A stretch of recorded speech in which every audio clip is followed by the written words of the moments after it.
പശ്ചിമബംഗാളിൽ Suvendu അധികാരിയുടെ personal assistant വെടിയേറ്റ് മരിച്ചു.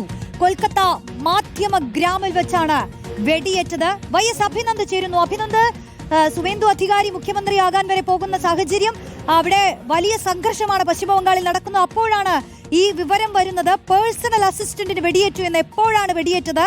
പരിക്ക് എങ്ങനെയുണ്ട്? എന്താണ് സംഭവിക്കുന്നത് അവിടെ?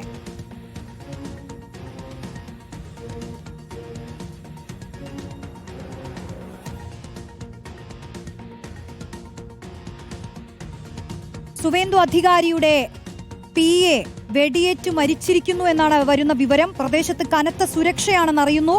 വെടിയേറ്റ് അദ്ദേഹം കൊല്ലപ്പെട്ടിരിക്കുന്നു. കൊൽക്കത്ത മാധ്യമഗ്രാമിൽ വെച്ചാണ് വെടിയേറ്റതെന്നും അറിയാൻ കഴിയുന്നു. വൈഎസ് അഭിനന്ദ് ചേരുന്നു. അഭിനന്ദ്, അദ്ദേഹം വെടിയേറ്റ് കൊല്ലപ്പെട്ടു അല്ലെ? എന്താണ് സംഭവിക്കുന്നത് ബംഗാളിൽ?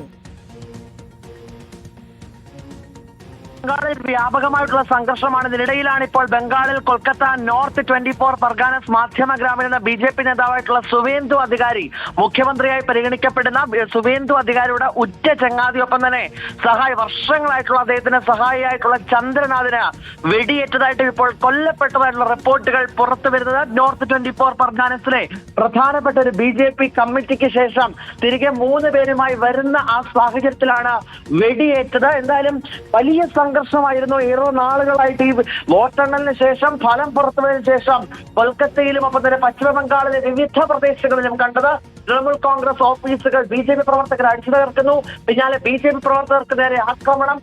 112ഓളം FIR രജിസ്റ്റർ ചെയ്തതിന് പിന്നാലെയാണ് ഇപ്പോൾ വലിയ വാർത്ത ഇപ്പോൾ പുറപ്പെട്ടിരിക്കുന്നത്. കൊൽക്കത്ത നോർത്ത് 24 പർഗാനസിൽ മുഖ്യമന്ത്രിയായി പരിഗണിക്കപ്പെടുന്ന നേരത്തെ പ്രതിപക്ഷ നേതാവായിട്ടുള്ള മമതാ ബാനർജി അടക്കം തറപറ്റിച്ച് ഭവാനിപ്പൂരിൽ നിന്നും നിയമസഭയിലേക്ക് തിരഞ്ഞെടുക്കപ്പെട്ട സുവേന്ദു അധികാരിയുടെ ഉറ്റ ചങ്ങാതിയും കാലാകാലങ്ങളായി സഹായിയായി പ്രവർത്തിച്ചുകൊണ്ടിരിക്കുന്ന ചന്ദ്രനാഥ് വെടിയേറ്റ് മരിച്ചതായിട്ടുള്ള റിപ്പോർട്ടുകൾ പുറത്തു വരുന്നത്. 3 പേരുമായി വരുന്ന സമയത്ത് പോയിന്റ് ബ്ലാങ്ക് റേഞ്ചിൽ നിന്നാണ് വെടിയേറ്റത്. ഇതുമായിട്ട് ബന്ധപ്പെട്ട കൂടുതൽ വിവരങ്ങൾ ലഭ്യമാകുന്നേ ഉള്ളൂ. എന്തായാലും CRPFന്റെയും പശ്ചിമബംഗാൾ പോലീസിന്റെയും ഒരു കനത്ത സുരക്ഷ തന്നെ പ്രദേശത്ത് ഏർപ്പെടുത്തിയിട്ടുണ്ട്. എന്തായാലും വലിയ ഒരു സംഭവ വികാസങ്ങളാണ് കഴിഞ്ഞ ഏതാനും ദിവസങ്ങളായിട്ട് നമുക്ക് പശ്ചിമബംഗാളിൽ കാണുന്നത്. തിരഞ്ഞെടുപ്പിന് ആ സമയത്ത് വലിയ രീതിയിൽ തന്നെയുള്ള പ്രശ്നങ്ങൾ ഉണ്ടാകുന്നു. അതിനുശേഷം ഫലം പുറത്തു വരുന്നു. ഫലം പുറത്തു വന്നതിന് ശേഷമാണ് തൃണമൂൽ കോൺഗ്രസ് ഓഫീസുകൾക്ക് നേരെ ആക്രമണം. പിന്നാലെ പ്രവർത്തകർ BJPക്ക് നേരെ ആക്രോശം, വാദപ്രതിവാദങ്ങൾ. മമതാ ബാനർജി അധികാരത്തിൽ നിന്ന് പുറത്തു പോകില്ല എന്ന് ആവർത്തിച്ച് വാർത്താ സമ്മേളനങ്ങളുടെ വ്യക്തമാക്കുന്നു. മമതയ്ക്കെതിരെ തൃണമൂൽ കോൺഗ്രസ് നിന്ന് തന്നെ പടയൊരുക്കം.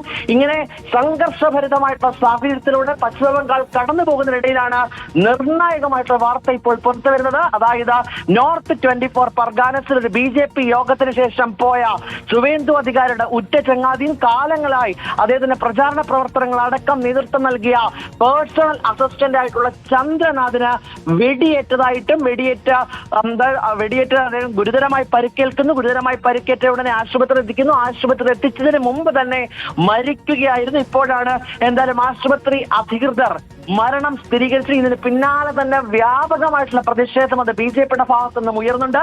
ഇതിന് പിന്നിൽ തൃണമൂൽ കോൺഗ്രസ് മമതയുമാണെന്നും മമത ഇപ്പോഴും ഏകാധിപത്യം അവസാനിപ്പിച്ചിട്ടില്ലെന്നും അതിന് തുടർച്ചയാണ് ഇത്തരത്തിലേക്ക് ഒരു സംഭവ വികാസങ്ങൾ ഉണ്ടായതെന്നുമാണ് വ്യക്തമാക്കുക. എന്തായാലും നോർത്ത് 24 പർഗാനസിലേക്ക് ഇപ്പോൾ സുവേന്ദു അധികാരി തിരിച്ചിട്ടുണ്ട്. സുവേന്ദു അധികാരിയാണ് മുഖ്യമന്ത്രിയെ സത്യപ്രതിജ്ഞ ചെയ്യേണ്ടത് എന്നുള്ള ചർച്ചകൾ ഇപ്പോൾ BJPയുടെ ഭാഗത്തു നിന്നും തുടരുകയാണ്. അതിനിടയിലാണ് പേഴ്സണൽ അസിസ്റ്റന്റ് കൊല്ലപ്പെട്ടതായിട്ടുള്ള വിവരം അതൊരു വലിയ സംഭവമായി പശ്ചിമ ബംഗാളിൽ പടരുന്നത്. റോഷ്നി, അഭിനന്ദ, നോക്കൂ, BJPയുടെ വലിയ വിജയത്തിന് ശേഷം തന്നെ സംസ്ഥാനത്ത് വലിയ സംഘർഷങ്ങളാണ് നടന്നുകൊണ്ടിരിക്കുന്നത്.